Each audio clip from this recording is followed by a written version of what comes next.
Hello my scrappy friends, it is Jess here from the Scrappy Sisters and thank you for joining me for a Kitaholic Kits design team layout.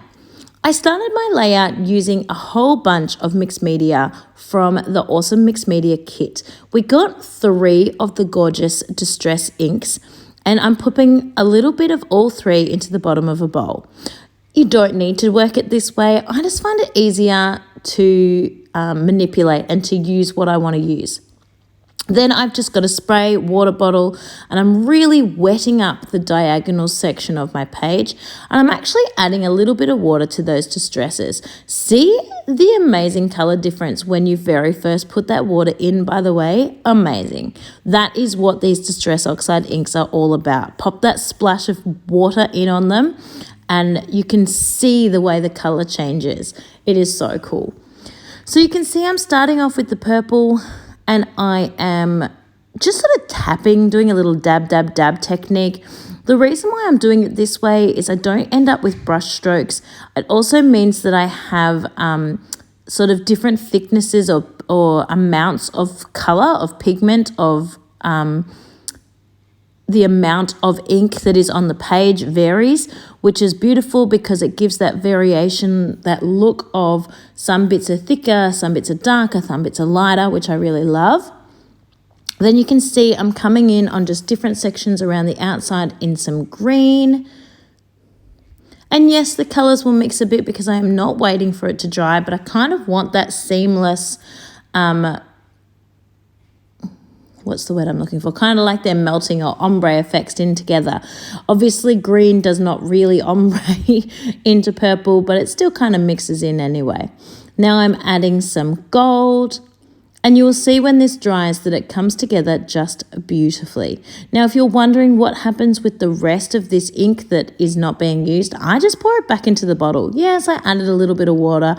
It's, in my opinion, it's not going to completely damage the whole rest of the bottle. If that's not your cup of tea, don't do it. Totally fine. So you can see that that has dried, and I went ahead and added some purple stitching in these messy circles all the way around the center. And I've just got one photo here that I'm going to throw on. And I decided it was a little bit lonely with only one photo. So I used a few of the cut aparts to get a 3x4 card and to get a little tag that I am going to use just to give sort of almost that illusion of having more than one photo. Unfortunately, I did only have one, so I just had to roll with it. This is the thickest that came in the kit, but I didn't really want the gold color this time. It was just not that right. It was quite a yellow gold, and it wasn't the right color gold to go with my layout. So I actually colored it in using a Sharpie and turned it mostly black. I'm a huge fan of modifying and changing things so that they better suit your purpose. Now, for some reason, my camera stopped recording, so I'm just coming on in and showing you the finished layout.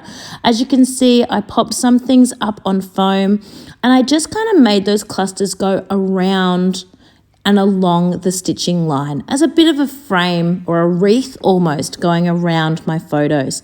And I just used some really cute, the rainbows and the fruit and the clouds to just keep the ephemera similar along the top and along the bottom.